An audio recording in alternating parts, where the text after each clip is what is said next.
The signal arrived already broken.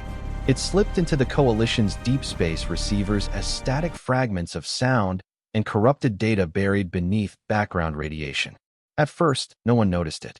The outer listening arrays were old, designed to catch drifting noise from dead stars and forgotten systems.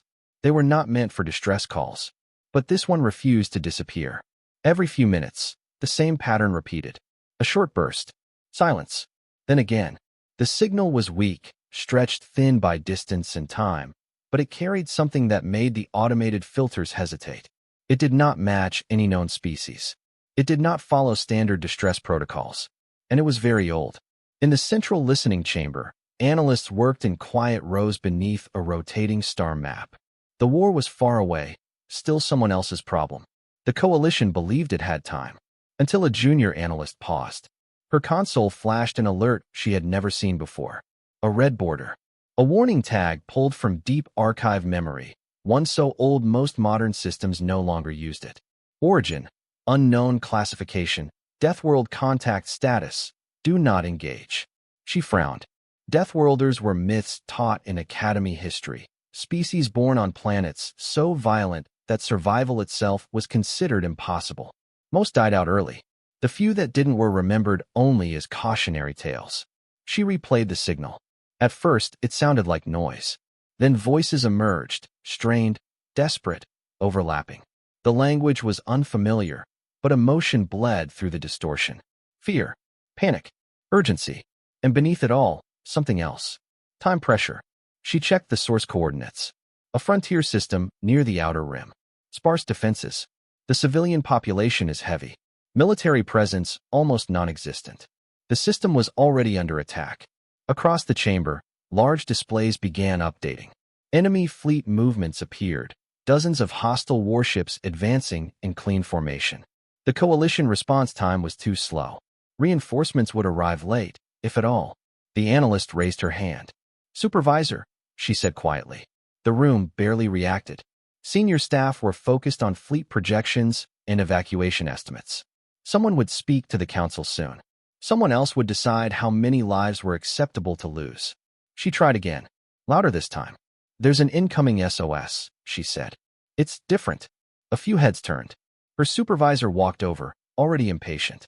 "We are not authorizing external contacts," he said before she could finish. "Especially not." He stopped when he saw the warning tag. The color drained from his face. "That tag should not exist anymore," he said. "It does," she replied. "And the signal is still broadcasting." The supervisor ordered the message displayed. The chamber grew silent as the fragments were reconstructed. Audio stabilized. Words became clearer. "Defenses failing. They are not stopping. This system will fall." Then the final line repeated, over and over, as if burned into the transmission. "If anyone can hear this, send it to the Deathworlders." The chamber erupted. "That species is gone," someone said. "They were exiled centuries ago. Contact was forbidden for a reason. They almost broke the early Coalition." The supervisor raised his hands. "Enough. We are not relaying this." "But they're going to die," the analyst said. "We cannot awaken what we buried," he replied. "Not for one system." The decision moved upward fast. Within minutes, the Galactic Council convened. Holographic figures appeared, calm and distant, speaking in measured tones about risk, precedent, and history. Humanity was mentioned only once. A counselor summarized it coldly: a violent species from a high-gravity death world. Extreme adaptability. Extreme aggression. Wars without restraint. They were never defeated, only isolated. Another added, "if they still exist."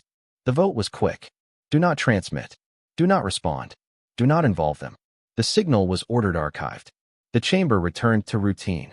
Evacuation estimates resumed. Casualty projections updated. The junior analyst stared at her console. The SOS continued to repeat. She waited until the supervisor turned away, until the chamber noise covered her actions. Then she did something very small and very dangerous. She removed the restriction tag. The transmission did not strengthen. It did not change. It simply left. The message was pushed into deep space, boosted by emergency relays, thrown across regions marked as dead, empty, and long abandoned. No one knew if it would reach anything at all. Seconds passed. Nothing happened. Then the long-range sensor screamed.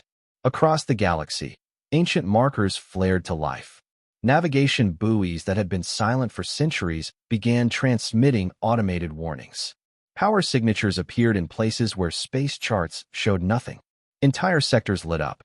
In the listening chamber, tactical screens filled with new contacts. Massive ones. Too massive.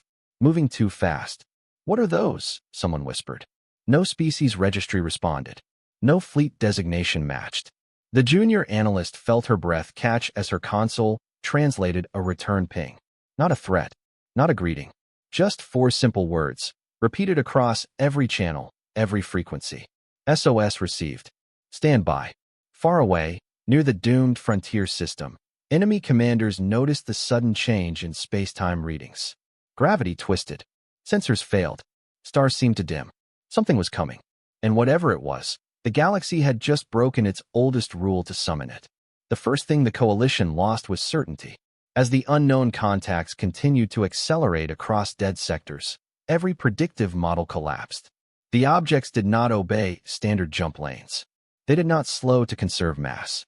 They did not communicate beyond the single confirmation already sent. SOS received. Stand by. In the Galactic Council chamber, the atmosphere shifted from control to unease. Long-range sensor officers spoke rapidly, voices tight.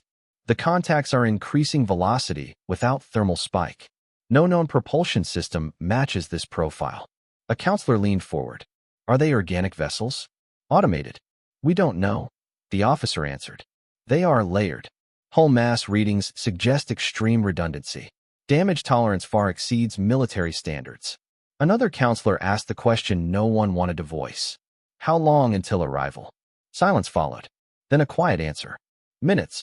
That was impossible. The nearest coalition fleet was hours away from the threatened system. Even the fastest response units could not cross that distance so quickly. Only ancient theoretical drives suggested such speed, and those designs had been abandoned as unstable, dangerous, or unethical. The junior analyst stood at the edge of the chamber, forgotten now, watching history wake up around her. Emergency archive teams were activated. Old data cores were cracked open, records sealed after the founding wars, files no one was supposed to read anymore. Dusty names returned to active memory. Humanity, Terran Union, Deathworlder Coalition. The data was fragmented, damaged on purpose. A historian spoke with shaking mandibles. They evolved on a planet with crushing gravity, unstable climate, predators that hunted for sport, and tectonic violence that reshaped continents. Another added, their bodies adapted. Dense bone, fast reflexes, pain tolerance beyond most species' survival thresholds. A third finished the thought, and their minds adapted faster. The room darkened as visual reconstructions appeared. Primitive human cities, early spacecraft, crude armor reinforced with scars and symbols. Then the wars. Human fleets did not form elegant formations. They advanced like storms. They used tactics considered irrational, close-range engagements, sacrifice maneuvers, weapons overloading beyond safe limits. They did not retreat when losing. They adapted. They nearly shattered the early coalition, a counselor said quietly. Not because they wanted to rule it, but because they refused to lose. The archives showed the turning point. A war that consumed entire systems. Casualties beyond counting. And then a vote, made by terrified species who feared that if humanity continued unchecked, there would be nothing left to govern. So humanity was isolated. Cut off. Their trade was banned. Their territory is marked as restricted. Officially, they vanished. Unofficially, they withdrew. They didn't die, the historians said. They left. A sensor alarm interrupted the chamber. The unknown contacts had slowed. They were no longer racing blindly toward the distress system. They were spreading out, flanking patterns forming with impossible precision. Smaller signals detached from the main mass, slipping ahead like scouts. They're mapping the battlefield, a tactical officer said. Near the frontier system, the enemy fleet detected the change. Their commander, a veteran of dozens of conquests, studied his displays with irritation. The system was already broken. Civilian stations burned. Orbital defenses lay in fragments. Victory was moments away. Then his sensors flickered. Report, he demanded. New energy distortions, an aide replied. Multiple vectors. Not a coalition. The commander sneered.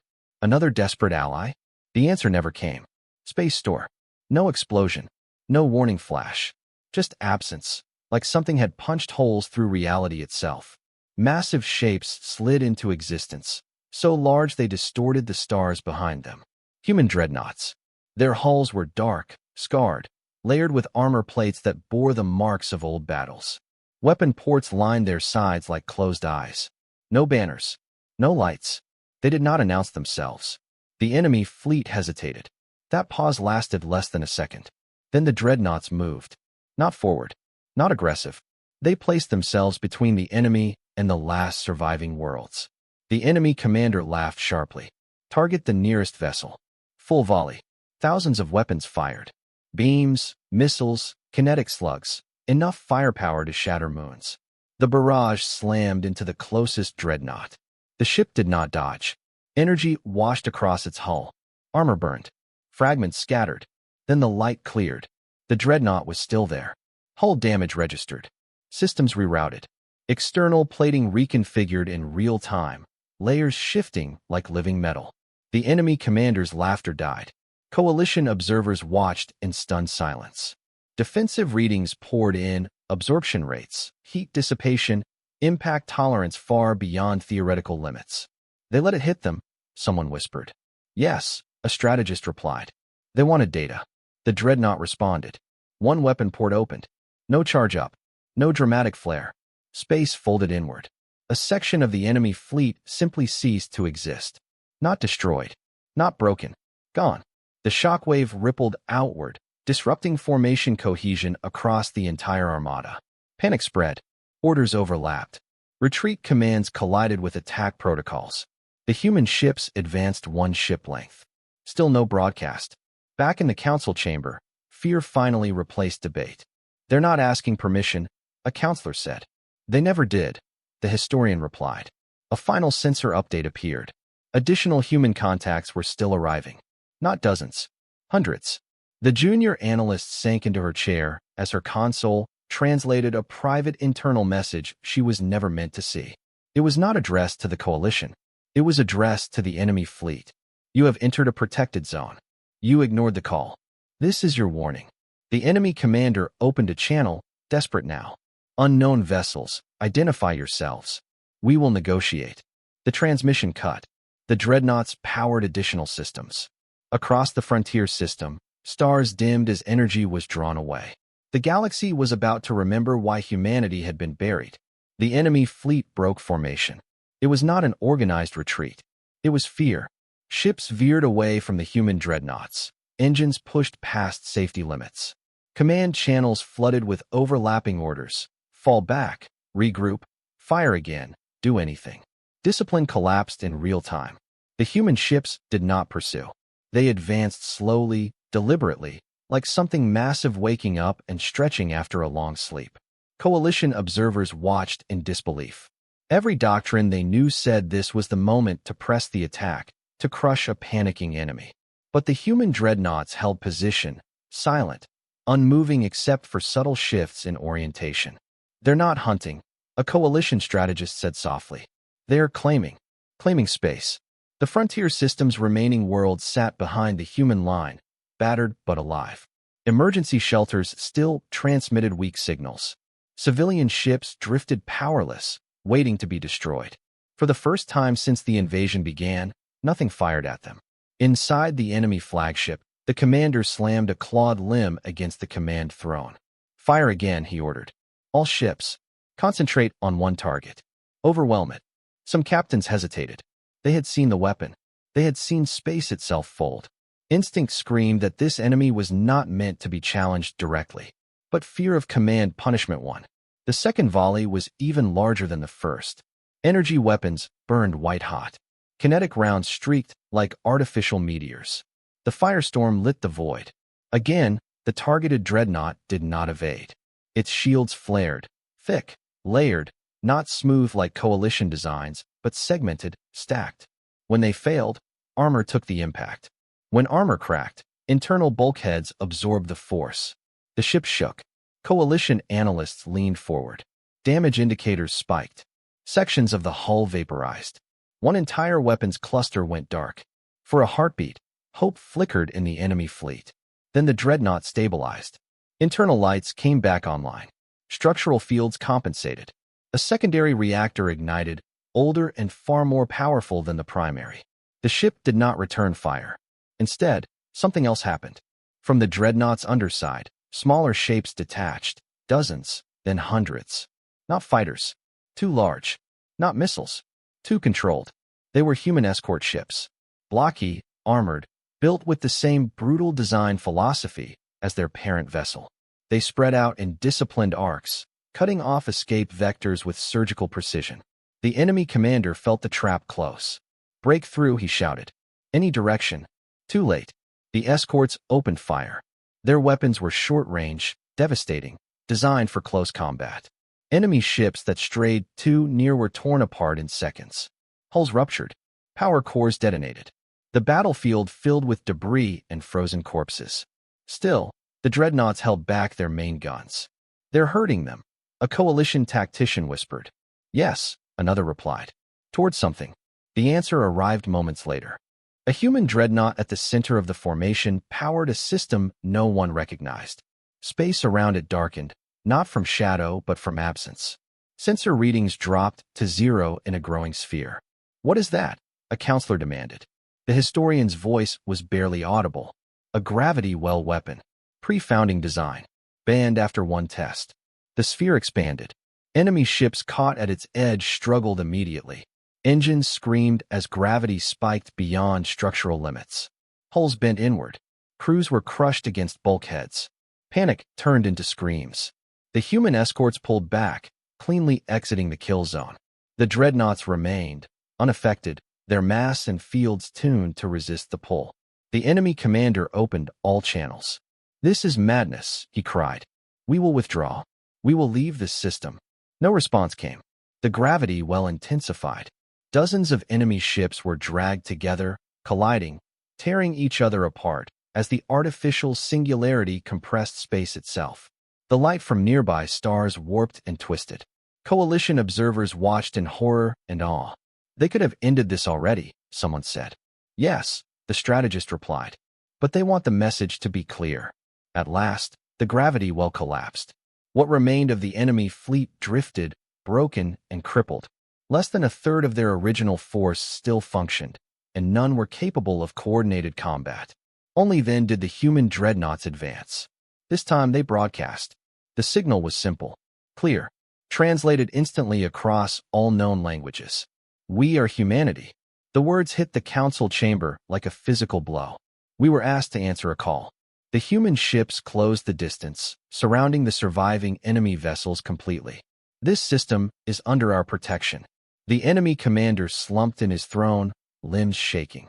"You were not invited." The message continued. "You were warned." One by one, the dreadnoughts powered their primary weapons. Stars dimmed again. Energy levels spiked far beyond anything recorded. The junior analyst, watching from the listening chamber, realized her hands were shaking. She had wanted help. She had wanted rescue. This was something else. The human commander's final words echoed through the void. "You will not leave." Weapons charged. And across the galaxy, ancient sensors flared as humanity prepared to finish what it had started. Not a battle, but a lesson. Silence fell across the battlefield. Not the calm silence of safety, but the heavy, crushing kind that came just before something irreversible. The surviving enemy ships drifted helplessly inside the human formation, engines damaged, weapons offline, crews staring at displays that no longer made sense. They had fought many wars. They had never been held like this. The human dreadnoughts did not rush to the end. They remained steady, unmoving, their vast hulls blocking every path out of the system. Power readings stayed high, controlled, restrained by choice rather than limitation. Coalition observers noticed something unsettling. "They're waiting," a strategist said. "For what?" a counselor asked. "For confirmation," the strategist replied. From the ground, on the battered worlds below, emergency channels crackled back to life. Civilian shelters reported movement overhead. Human ships visible even through damaged atmospheres. Black silhouettes hanging like artificial moons. Medical stations transmitted casualty counts. Still horrific, but lower than projected, because the killing had stopped. In the ruins of an orbital habitat, a coalition relief coordinator whispered. They actually held the line. Above them, the human fleet listened. Data streamed inward, life signs, threat assessments, enemy compliance probabilities. Humanity did not fight blind. Every action was calculated, measured against outcomes that extended far beyond the moment. On the enemy flagship, the commander gathered what remained of his senior officers. Their species had evolved to dominate through intimidation and speed. They had never prepared for an opponent that ignored both. "We must try again," one officer said. "We surrender. Full withdrawal. Tribute. Anything." The commander hesitated. He had ruled through certainty his entire life. Now certainty was gone. He activated a wideband channel and bowed his upper body low, a gesture of submission among his people. "Human vessels," he said, voice strained. "We acknowledge defeat. We request terms." The reply came instantly. "There are no terms." The commander's eyes widened. Then why wait? The answer did not come in words. One human dreadnought moved forward, breaking formation for the first time. Its hull markings were different, older, more scarred. Entire armor plates bore the evidence of ancient battles, repaired again and again rather than replaced.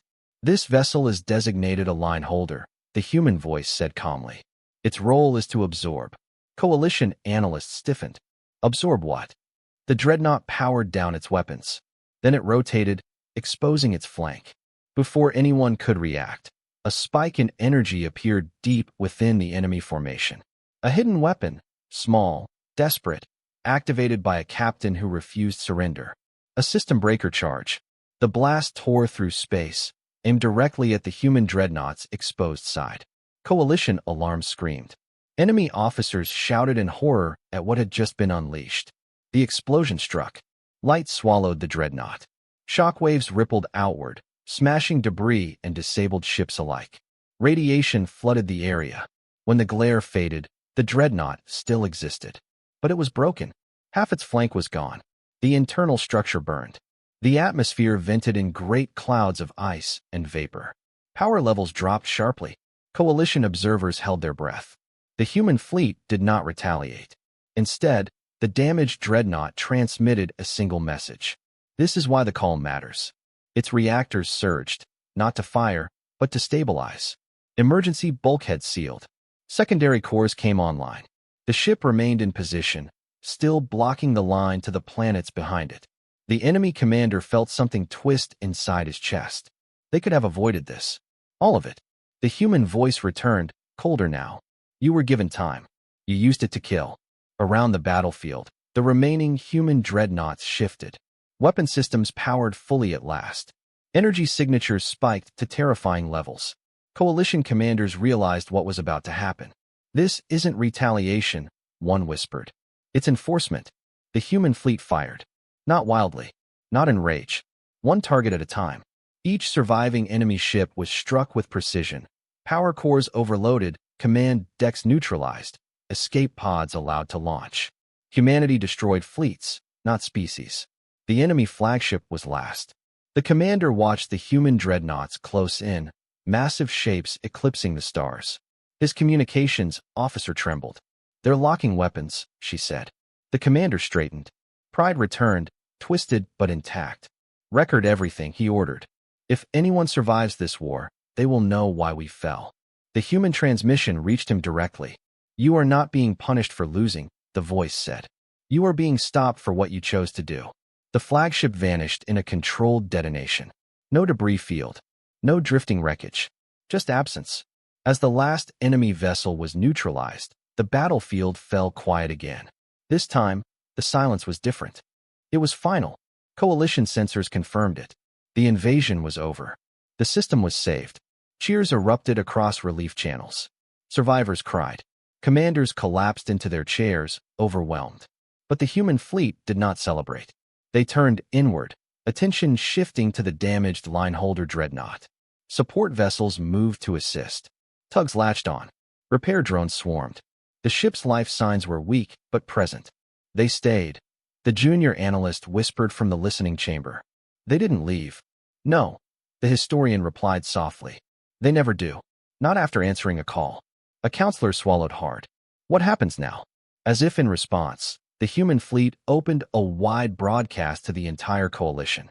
We have fulfilled the request, the human commander said. But understand this. The image of the battered dreadnought filled every screen. We do not arrive because we are asked politely. The fleet began to realign, dreadnoughts forming a protective ring around the system.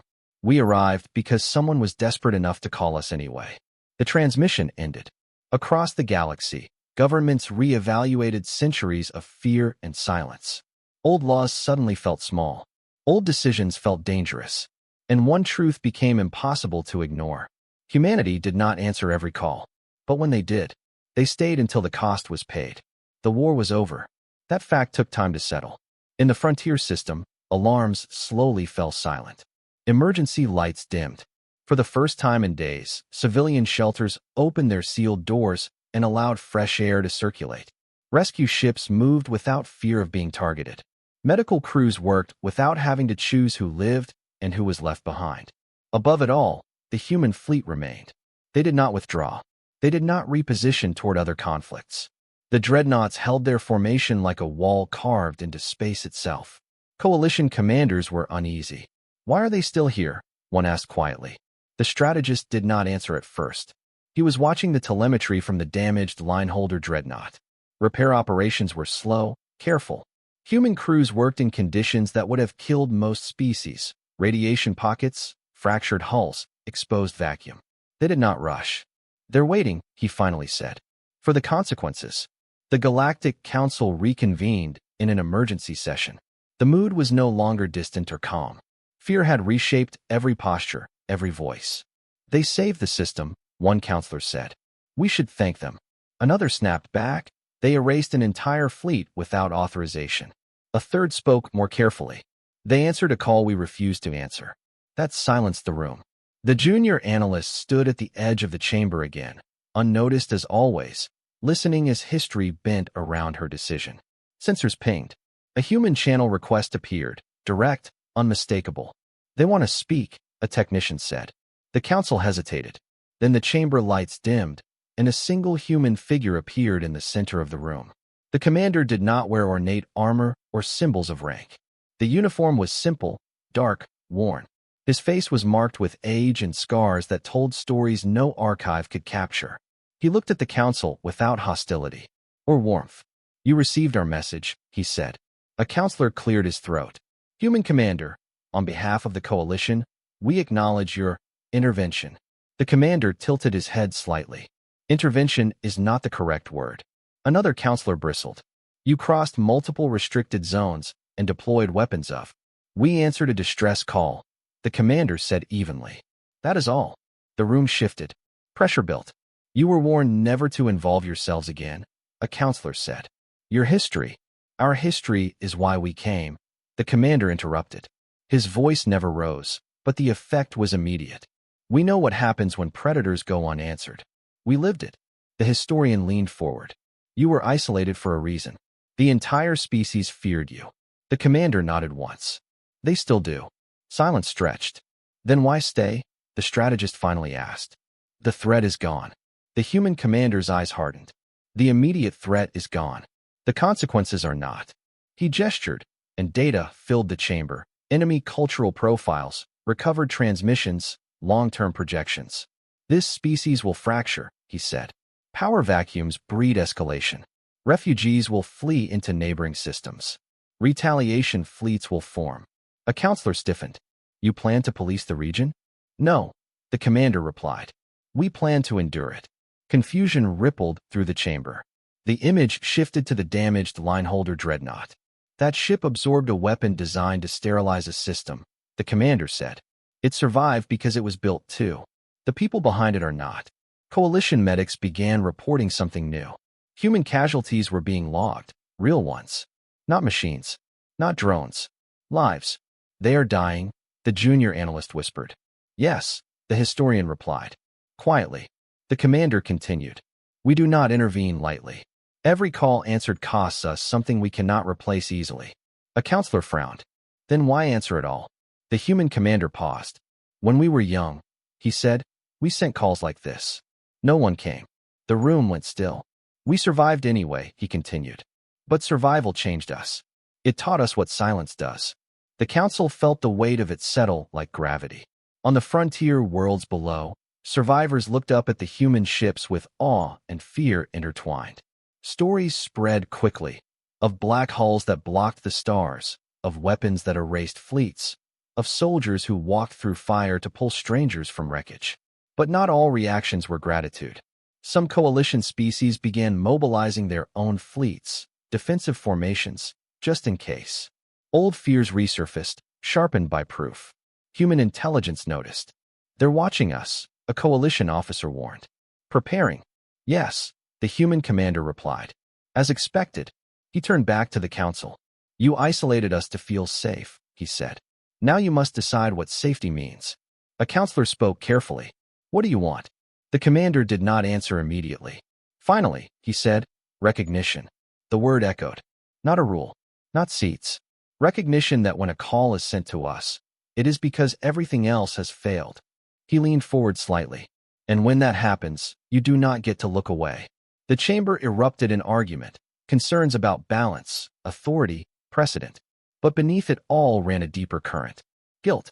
The junior analyst realized it then. Humanity was not angry because the coalition feared them. They were angry because the coalition had learned to accept loss as normal.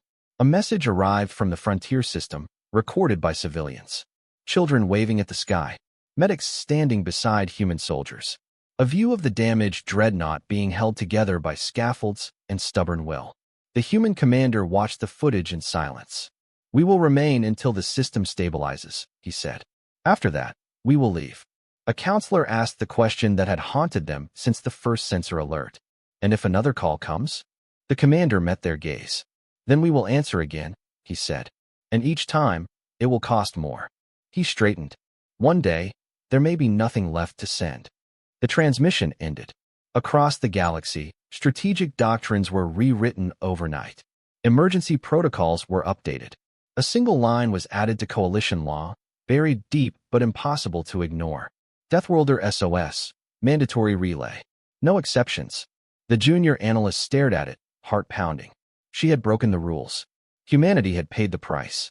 And the galaxy was beginning to understand that answering a call was not an act of strength. It was an act of responsibility. The first sign that something was wrong did not come from space. It came from the surface. On the third planet of the frontier system, a coalition emergency coordinator froze mid-sentence as his instruments spiked. Atmospheric pressure shifted suddenly. Magnetic fields wavered. Long-buried alarms, ancient and used, began to sound. This isn't from the battle, he said, voice tight. This is planetary. Above the world, human ships reacted instantly. Formation tightened. Escort vessels broke away from repair duty and repositioned over key population centers. Sensor arrays focused inward instead of outward. Coalition commanders stared at their screens in confusion. The enemy fleet is gone, one said. What threat remains? The human response came faster than expected. The damage you do not see, the commander said, is usually the one that kills you. Data flooded coalition channels. The enemy's final weapon, the system breaker charge, had not failed completely. Its energy had bled into the planet's core during detonation, destabilizing tectonic plates already weakened by orbital bombardment. The planet was breaking itself apart. Not violently. Slowly. Irreversibly. Evacuation projections appeared. They were brutal. Even with full coalition support, only a fraction of the population could be moved in time. Transport lanes were limited. Orbital infrastructure was damaged. Panic on the ground was spreading faster than ships could land. A counselor whispered, "We can't save them." The human commander closed his eyes briefly. Then he gave an order no one expected. All dreadnoughts, he said calmly. Begin anchor protocol. Coalition tacticians recoiled. That's impossible, one protested. Those ships aren't built for. They are, the commander replied. Because we knew one day we would need them to be. The damaged lineholder dreadnought was the first to move. Despite its wounds, it descended toward the planet. Massive engines firing not to flee gravity, but to embrace it. Gravitational stabilizers activated, plunging deep into the planet's mantle through controlled energy shafts. What are they doing? The junior analyst whispered. The historian's voice was hollow. They're bracing the planet. Human dreadnoughts deployed in precise orbital positions, their mass and fields acting as artificial anchors. Energy poured into the planet's core, countering the destabilization long enough to slow the collapse.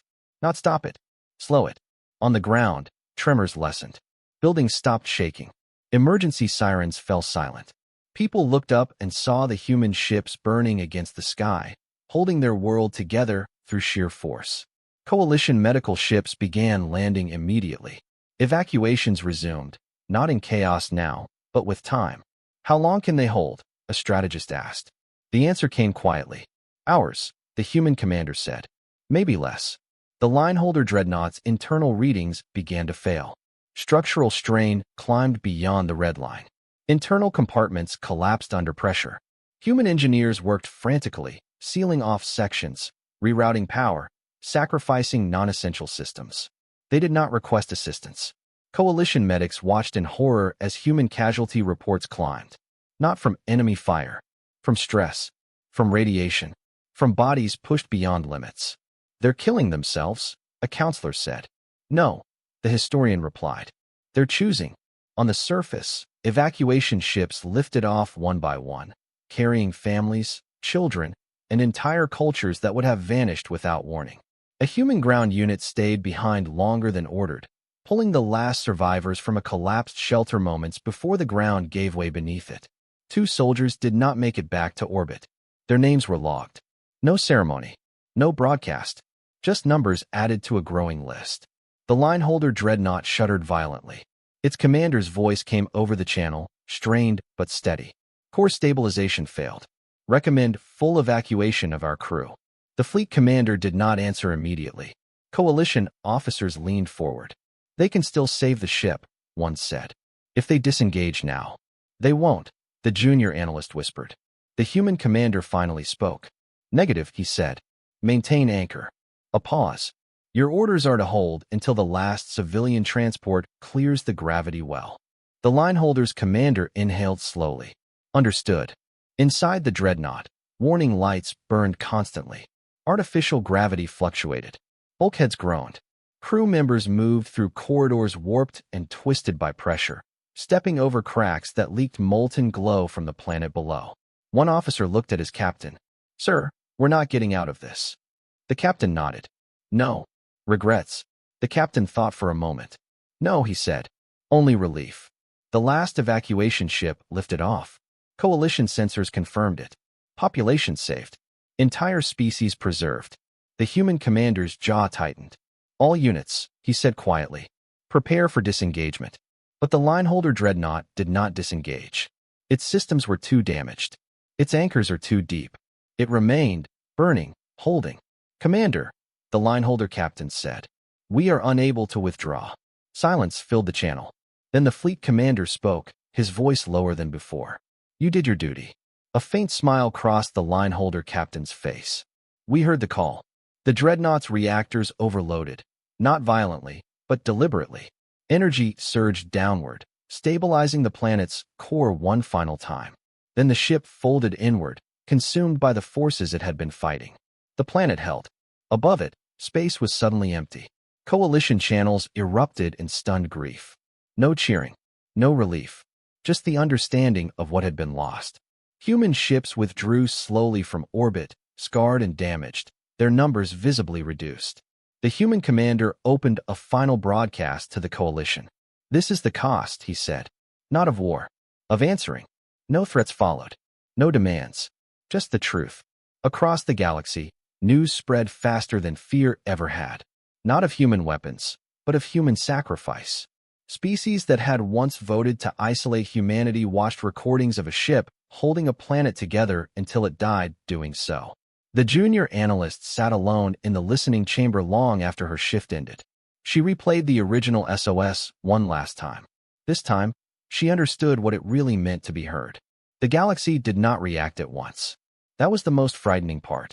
For several long cycles after the lineholder dreadnought was lost, there were no speeches, no declarations of gratitude, no formal condemnations.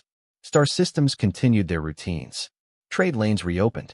Military patrols resumed their slow, cautious movements. But beneath that calm surface, everything had changed. Intelligence networks lit up across known space. Every major power requested the same data: battle recordings, telemetry, medical logs, evacuation counts, human casualty reports. They watched the same moments again and again. A ship holding a planet together. A crew choosing to stay. A world that survived because someone else did not. Fear began to change shape. Before, it had been sharp and loud. Fear of human weapons. Fear of human aggression. Fear of what Deathworlders might do if unleashed. Now it has become heavy. Fear of what humanity was willing to endure. In the Galactic Council chamber, the seats were full for the first time in generations. Species that rarely spoke now demanded the floor. Others sat in rigid silence, eyes fixed on the central display where the final moments of the line-holder Dreadnought looped endlessly. A counselor from a core world spoke first. We must address the imbalance this creates. One species cannot be allowed to act as judge, executioner, and savior. Another answered immediately. They did not act alone. They acted because we refused to. That sparked an argument. Voices rose. Accusations flew. Old grievances resurfaced about isolation policies, about forgotten border systems, about how many times similar SOS signals had been ignored because the risk was deemed unacceptable. A quiet voice cut through the chaos. How many calls like that one were archived? The question came from a minor species representative, one rarely heard. No one answered. The silence was enough. Military councils met in parallel. Fleet admirals studied human tactics not to copy them, but to understand how helpless they would be if those tactics were ever turned outward again. Simulation after simulation ended the same way. Total loss. Human ships did not rely on numbers alone. They relied on endurance, on layered redundancy, on crews trained to keep fighting while wounded, exhausted, or dying. They did not seek flawless victory. They sought outcomes, and outcomes were difficult to deter. On the frontier system's surviving worlds, memorials began to appear without coordination. No central order was given. People simply started building. Names carved into stone. Symbols etched into metal. A single phrase translated into dozens of languages. They heard us. Human relief ships finished their work quietly. Supplies were delivered. Medical teams departed. Engineers helped stabilize infrastructure, then left behind tools and instructions rather than permanent presence. They did not plant flags. They did not demand gratitude. When the last civilian transport confirmed full system recovery, the human fleet began to withdraw. Coalition observers tracked their departure nervously. "They're leaving," one officer said. "Just like that." "Yes," another replied. "But they're not gone." The human commander transmitted one final status report. Brief, factual, stripped of emotion. Mission complete. System stable. Casualties recorded. Nothing more. As the Dreadnoughts slipped back into deep space, ancient beacons dimmed again. Dead sectors returned to silence. But now the galaxy knew that silence was not emptiness. It was restraint. Days later, the first retaliation attempt occurred. A fringe power, small, aggressive, desperate to prove independence, launched a probe fleet toward former human isolation zones. Officially, it was a navigation error. Unofficially, it was a test. The fleet vanished. No debris, no signal, just disappeared. No human message followed. The lesson was received. Back in the council chamber, the debate reached its breaking point. A proposal was placed on the floor, unthinkable months earlier. Formal recognition of humanity as an autonomous emergency response authority. Not a governing body. Not a military alliance. A last resort. The opposition was fierce. "This grants them moral authority," one counselor argued. "It places us beneath them." Another replied, voice raw. "No, it admits what we already did." The junior analyst watched from the edge of the chamber again, unseen, as the vote began. She remembered her trembling hand removing the restriction tag. She remembered believing she was about to destroy her career. She had not expected to reshape galactic law. The vote passed. Not unanimously, but enough. A new protocol was ratified, encoded into every coalition network, every emergency system, every listening array. Deathworlder Emergency Protocol, Tier Black. When activated, all political restrictions are suspended. All delays are forbidden. All calls must be relayed without alteration. Failure to comply is classified as a crime against sapient life. The room was quiet when the final line appeared. A counselor asked the question that lingered in every mind. What happens if they stop answering? No one spoke, because everyone now understood the answer. Elsewhere, far from council chambers and political weight, the human fleet regrouped in a region of space unclaimed by any star chart. Repairs continued. Casualty lists were finalized. The fleet commander stood alone in a quiet observation bay, looking out at the stars. An aide approached hesitantly. "Sir, the coalition has finalized the protocol." The commander nodded. "Expected. They're calling it a safeguard." The commander's expression did not change. "They always do." The aide hesitated. "Do you think they've learned?" The commander was silent for a long time. "Some have," he said finally. "Others will need reminders." The aide swallowed. "And if the calls keep coming?" The commander turned away from the stars. "Then we will keep answering," he said. "Until we can't." He paused. "And when that day comes, the galaxy will need to be strong enough to answer for itself."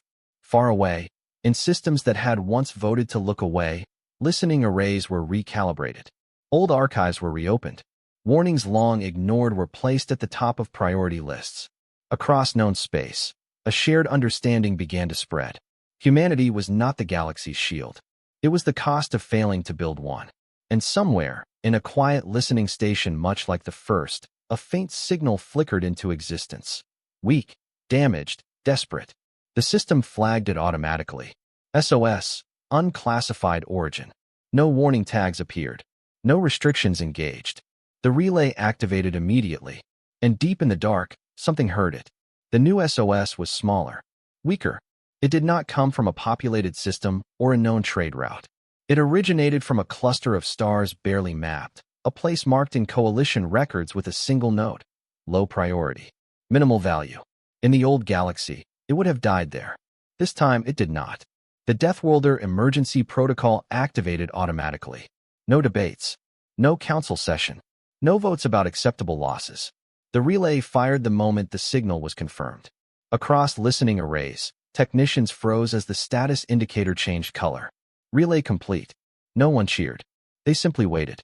The junior analyst, no longer junior now, her station upgraded, her authority quietly expanded, stood alone in the listening chamber as she had months ago.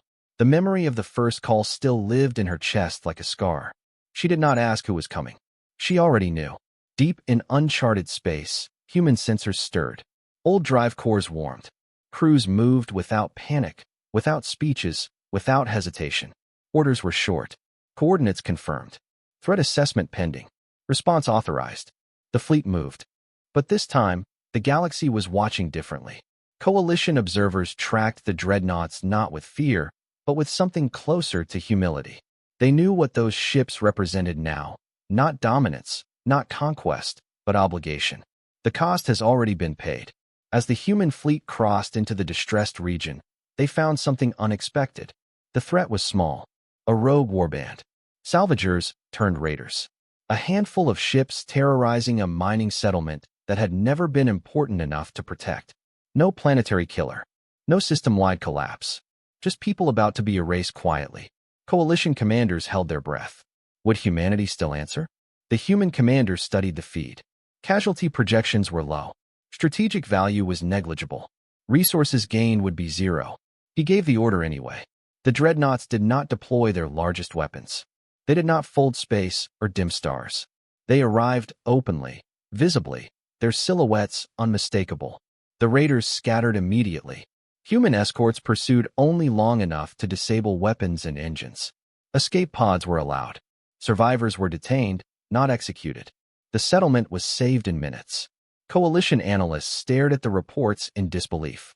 They didn't escalate, one said. They didn't need to, another replied. The message humanity sent afterward was not a warning to the raiders. It was not a threat to the galaxy. It was a simple system-wide broadcast. Call acknowledged. Situation resolved. Nothing more. That, more than the battles, began to change everything. Over the following cycles, more calls came. Not floods, not endless cries of panic, but real ones, measured ones, relayed without hesitation. Humanity did not answer all of them alone. Something unexpected happened. Coalition fleets began arriving first, not because they were faster, because they were ready. Admirals who had once argued for isolation rewrote their doctrines. Emergency response units were formed for border systems that had never mattered before. Trade worlds began funding early warning arrays instead of luxury expansions. And still, humanity watched. They did not step forward unless needed. But when coalition forces hesitated, when politics slowed action, human beacons flared again in the dark. The reminder was always silent. The junior analyst read a new internal report one cycle later. It was brief, buried in logistics traffic, but it made her sit down. Human casualty projections had stabilized. Not because humans had become safer, but because they were needed less often. In the Galactic Council chamber, a new memorial was installed. No specific symbols, no statues, just a smooth wall of dark material etched with names. Not just human names. Coalition crews who died responding to calls that would once have been ignored. Pilots who stayed too long. Medics who refused to leave. The galaxy was learning. Slowly. Painfully. Humanity did not return to the Council as rulers or overseers. They did not take seats or demand influence. Their commander declined every offer politely, consistently. "We are not here to lead," he said once. "We are here to make sure leadership means something." Years passed.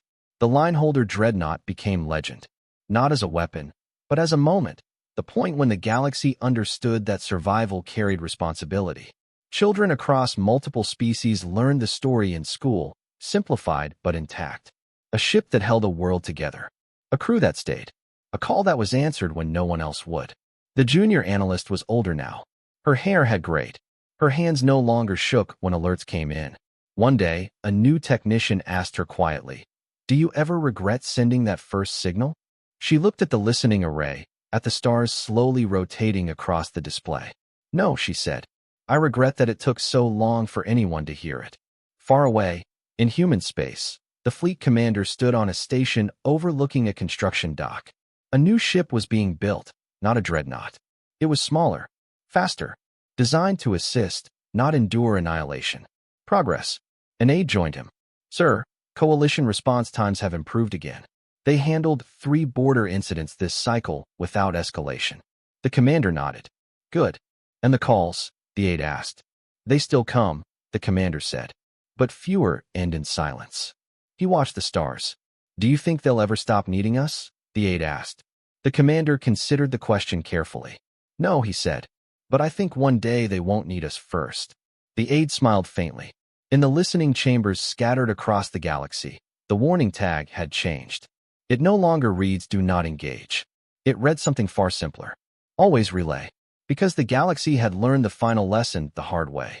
Humanity was not terrifying because of what it could destroy. Humanity was terrifying because it would answer. Every time. And demand that the galaxy become worthy of being answered at all.